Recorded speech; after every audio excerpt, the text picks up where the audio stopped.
Guruku Kiai Fakhrillah, membimbingku menuju ridha Allah. Panutanku Kiai Fakhrillah, menuntunku cinta pada Rasulullah. Assalamualaikum warahmatullahi wabarakatuh. Pemirsa Nuba TV dimanapun kalian berada, alhamdulillahirrabbilalamin, hamdan wa syukran ala nimatillah, wassalatu wassalamu ala rasulillah wa ala alihi washabihi wa mawala, amma ba'du. Alhamdulillah, kali ini masih bersama saya Siti Suliha selaku host Nuba TV yang akan memberikan penjelasan seputar Nahdlatul Ulama di lingkungan kita Bangkalan. Baik pemirsa, Nuba TV kali ini mengangkat program khusus in memorial Raden Kiai Haji Fakhrillah Ashol menurut pandangan keluarga. Sebagai tokoh pencetus kota zikir sholawat di kota kita tercinta Bangkalan dan selaku Rois Suriah PCNU Bangkalan. Baiknya kita langsung sapa dari pembicara kita, yakni Raden Kiai Haji Muhammad Nasih Ashol. Assalamualaikum warahmatullahi wabarakatuh. Bagaimana untuk kabar hari ini? Alhamdulillah. Alhamdulillah. Ya, sehat selalu insyaallah. Amin ya rabbal alamin. Alhamdulillah untuk kesempatan kali ini Pak Kiai Muhammad Nasih Ashol bisa meluangkan waktu di bawah kesibukannya.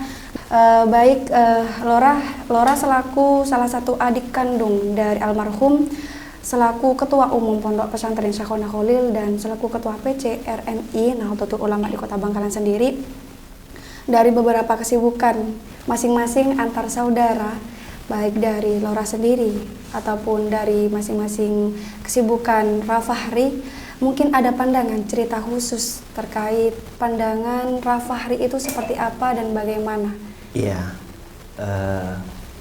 pertama bahwa almarhum bagi kami para adik-adiknya bukan hanya sebagai sosok seorang kakak, tetapi beliau adalah sosok seorang tua bagi anak-anaknya, dan ini sangat nampak terlihat bagaimana sifat ulas asihnya, kasih sayangnya tidak hanya kepada putra-putranya, tapi kepada adik-adiknya.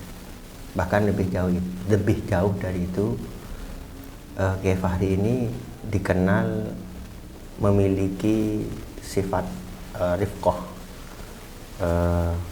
ulas asih kepada santri-santri, juga kepada masyarakat. Masyhur sekali bagaimana beliau ini menganggap betul siapapun yang merasa memerlukan kehadiran beliau. Dan tentu banyak sekali ya kalau kita berbicara ketauladanan apa dari seorang Kiai Fakhri. Tapi saya selaku adik, saya kira selain dari sifat-sifat terpuji yang dimiliki oleh beliau, saya adalah orang yang sangat mengerti bagaimana beban, bagaimana tanggung jawab beliau. Sehingga bagi saya beliau ini sosok yang telah mengamalkan apa yang dijelaskan oleh Imam Syafi'i dalam manaqibnya. Beliau ini bagaikan mutiara. Ketika beliau marah, beliau tampakkan dengan senyumnya. Ketika beliau sedang dalam kebutuhan, dalam arti tidak memiliki kekuatan, tapi masih beliau tampakkan seolah-olah beliau itu tidak memiliki beban. Dan ini saya kira sesuatu yang harus menjadi pembelajaran penting bagi kita semua. Karena mengenal dari sosok sendiri, beliau juga merupakan salah satu pencetus kota zikir dan sholawat dengan proses pembangunan majelisnya ya, Lora ya. Dari kalangan sosial, baik dari kalangan sosial, anak pemuda-pemuda di luar sana yang mengikuti salah satu majelisnya, mulai dari kota Bangkalan sendiri ataupun dari luar, mungkin ada kesan sendiri untuk pembangunan kota Zikir dan Sholawat sendiri, sebagaimana proses yang sudah beliau alami itu seperti apa? Ya, pertama bahwa perjuangan beliau untuk menjadikan Bangkalan ini sebagai kota zikir sholawat tentu melalui proses yang sangat panjang, dan beliau kemudian tampil menjadi seorang yang bisa berada di tengah. Dalam hal ini bahwa ketika konteksnya berbicara kepentingan Bangkalan, maka kita berbicara bukan hanya kepentingan beliau pribadi, bukan hanya kepentingan kelompok tertentu, tetapi di sini berbicara banyak sekali kepentingan-kepentingan. Dan ternyata beliau mampu tampil berada di tengah. Dalam arti beliau tidak kemudian bergeser dari tujuan utamanya. Bahwa Bangkalan Dzikir, Kabupaten Dzikir dan Sholawat ini tujuan utamanya adalah bagaimana membentengi masyarakat, bagaimana menjaga agar masyarakat ini senantiasa berada di dalam ril-ril yang telah digariskan oleh agama, menjadi masyarakat yang agamis, menjadi masyarakat yang penuh cinta. Dan ini saya kira beliau telah melampaui dari peran-peran pendahulunya.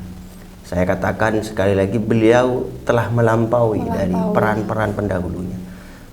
Kalau beliau hari ini wafat di umur 50, maka bagi saya umur 50 ini, kalau kita bandingkan dengan para pendahulunya, beliau telah melakukan banyak sekali kemanfaatan, kemaslahatan yang telah beliau persembahkan untuk khususnya masyarakat yang ada di Kabupaten Bangkalan. Sehingga saya di sini bersama seluruh yang ditinggal oleh almarhum tentu memiliki tanggung jawab moral, memiliki tanggung jawab yang tidak kecil untuk bagaimana masyarakat yang hari ini menjadi masyarakat yang santun, menjadi masyarakat yang agamis, menjadi masyarakat yang tidak mudah terprovokasi oleh berbagai macam hasutan-hasutan.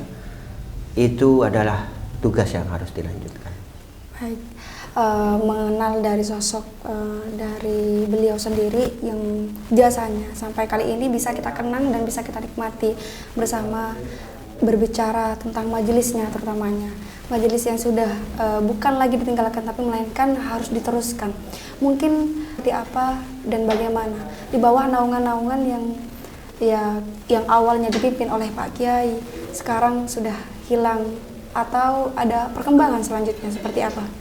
Ya, kalau kita berbicara bentuk dari kegiatan yang dilakukan oleh Kiai Fahri, beliau sering sholawat.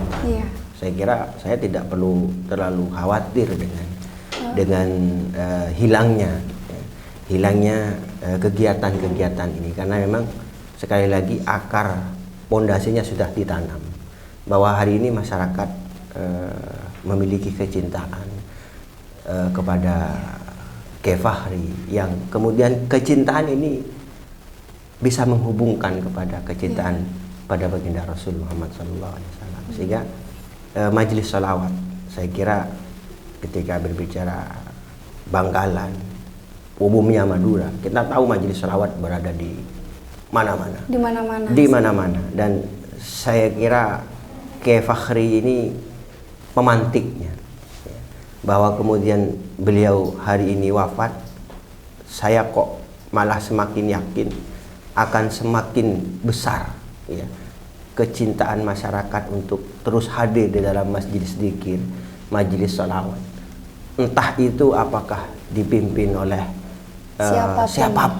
siapapun saya kira, karena sekali lagi akar pondasinya sudah tertanam. Masyarakat sudah memahami betul pentingnya memiliki rasa cinta, dan ini sekali lagi bagi kami merupakan sesuatu yang bisa mempermudah bahwa kita harus melanjutkan perjuangan beliau. Dan ya kalau kita berbicara apakah berat, Ya berat tentu, karena pertanggungjawabannya kepada Allah. Tetapi ketika berbicara bagaimana proses, sekali lagi Kiai Fahri telah melampaui proses-proses yang telah dilakukan oleh pendahulunya, sehingga kami merasa akan sangat ringan ketika pondasi semakin terus kokoh berada di tengah-tengah masyarakat. Jadi bentuk tertanamnya cinta yang sudah beliau bawa kepada masyarakat sekitar ataupun dari luar sana. Karena kecintaan dari beliau sendiri bukan hanya di toko Bangkalan saja, melainkan dia juga menjadi tokoh yang memberikan salah satu inovasi-inovasi ataupun penyemangat-penyemangat untuk menemukan rasa cinta kepada baginda Rasulullah SAW. Jadi mungkin ada yang ingin dijelaskan terkait keluarga besar Bani Khalil yang kehilangan dari sosok tersebut. Sekalipun Kiai sendiri tidak sering di dalam ya Lora ya, karena kesibukannya yang di luar, mengenang 7 harinya. Mungkin ada yang bisa diceritakan Lora? Ya, tentu kalam-kalam hikmah dari Kiai Haji Fakhril Ashol ini menjadi salah satu dari sekian banyak rambu-rambu yang kemudian bisa kita jadikan sebagai media untuk menuntun perjuangan beliau ini agar tetap terus bisa dilakukan. Dan ya, beliau sebagai seorang ahli zikir, beliau sebagai seorang mursyid, ya, tentu kapasitas beliau sebagai seorang mursyid tentu jauh ya, melampaui dari mereka-mereka atau kita-kita atau siapapun santri-santri dan alumni yang kemudian ditinggalkan oleh beliau. Tetapi saya yakin bahwa beliau telah menancapkan entah kepada putra-putranya, entah kepada saudara-saudaranya, bahkan mungkin bisa juga beliau telah menancapkan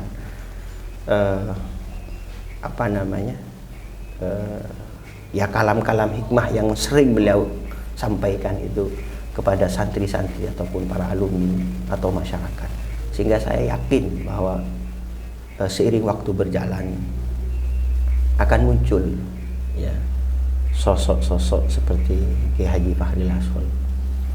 Kami di sini sebagai penerus, sebagai istilah yang sering beliau katakan itu khodim. Jadi beliau kalau di pondok ini mengistilahkan dirinya bukan sebagai pengasuh tetapi sebagai khodim, pelayan. Maka ini ajaran penting. Kami yang kemudian melanjutkan beliau ya, untuk menjadi khadimul ummah. Ya. Ini bagaimana sekali lagi bisa selalu berada di dalam ril-ril yang telah beliau tanamkan di tengah-tengah masyarakat. Dan kalau berbicara bagaimana sosial beliau, ya, saya kira kita semua tahu bahwa Kiai Fahri ini hidupnya, sekali lagi hidupnya dipersembahkan untuk seluruh masyarakat. Bahkan tidak jarang beliau itu tidak berpikir untuk keluarga dan anak-anaknya. Beliau mencurahkan pemikirannya seluruhnya untuk masyarakat, sehingga ini kemudian yang kami melihatnya, kenapa Allah kemudian mengangkatnya sebagai seorang yang ya, kalau saya boleh katakan beliau ini ya wali lah.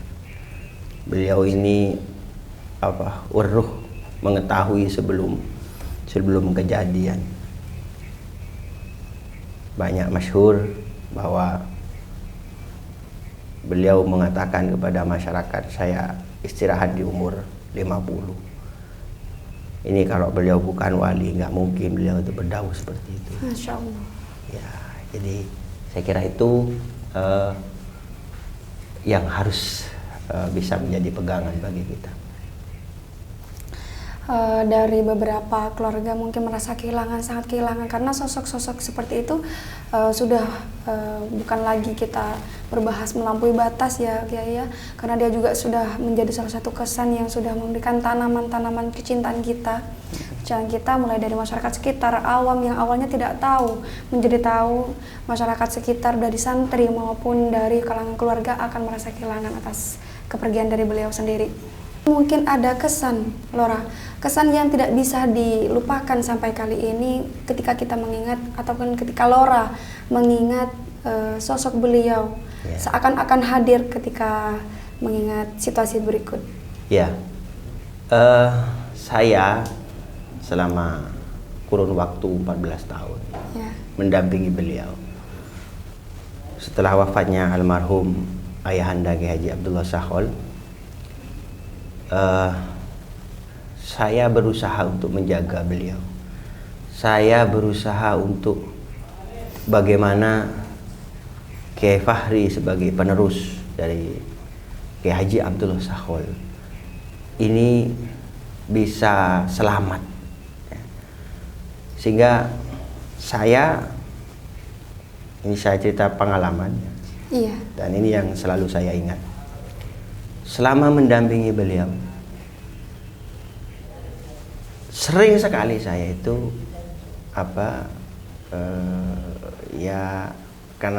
karena saya punya kewajiban untuk menjaga beliau, dan saya punya keyakinan meskipun kebaikan-kebaikan yang telah beliau ajarkan membuat banyak sekali manfaat masalah, tapi saya masih punya keyakinan tidak semuanya orang baik, pasti ada orang jahat.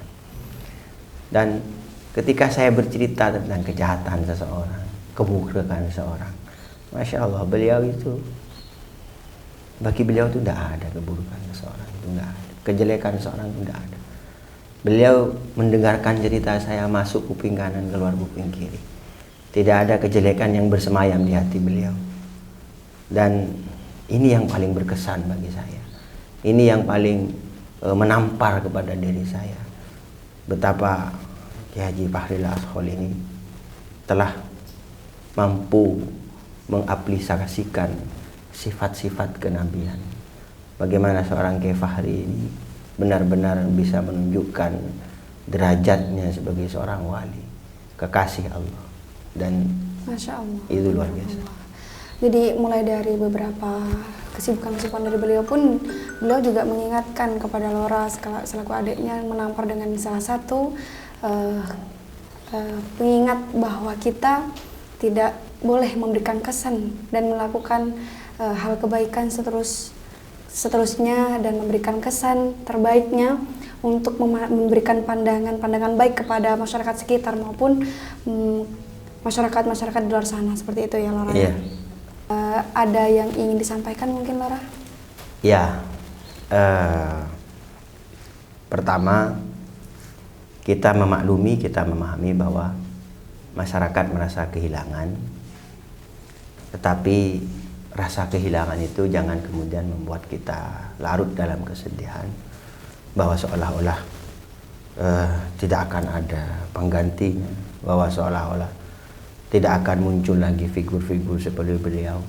Teruslah optimis, teruslah berdoa bahwa sekali lagi beliau itu sebenarnya sudah mempersiapkan semuanya, tetapi kita yang belum mengerti, kita yang belum tahu. Sehingga bagi saya, dan sekaligus ini pesan kepada seluruh masyarakat, seluruh pemirsa, bahwa yakinlah bahwa setelah beliau meninggal justru akan semakin banyak orang-orang hebat seperti beliau, orang-orang memiliki derajat pangkat yang tinggi seperti beliau. Dan beliau meninggal dalam keadaan senyuman, bersenyum. Ini menunjukkan bahwa beliau sudah plong ibaratnya, tidak ragu bahwa ketika beliau meninggal masyarakat akan menjadi ya macam-macam. Beliau enggak akan. Beliau senyum beliau pada saat beliau wafat itu bagi saya artinya itu bahwa beliau sudah menanam semua, beliau sudah menskenariokan semuanya, sehingga sekali lagi kepada kita semua, boleh kita bersedih, tapi terus dan teruslah melakukan setiap perjuangan yang dilakukan oleh beliau. Baik, terima kasih. Pemirsa, perlu kita tahu bahwa jasa-jasa yang sudah beliau kasih, kenangan-kenangan yang sudah beliau bangun untuk kota kita tercinta ataupun untuk masyarakat di luar sana, para pecinta yang sudah menanamkan rasa cintanya melalui majelisnya ataupun melalui dari proses-proses yang dari awal, tahap-tahap yang sudah diawali dengan niat baik dari beliau sendiri. Adapun kalam-kalam cinta, kalam-kalam yang sudah beliau amanahkan, semoga menjadi salah satu pesan moral untuk kita teruskan, untuk kita amalkan sebagai salah satu tokoh masyarakat yang sekiranya bisa membantu mengamanahkan amanah berikut sebagai hal kebaikan untuk masyarakat kita sekitar. Mungkin itu saja untuk agenda kita kali ini, kurang lebihnya kami mohon maaf. Wassalamualaikum warahmatullahi wabarakatuh. Waalaikumsalam.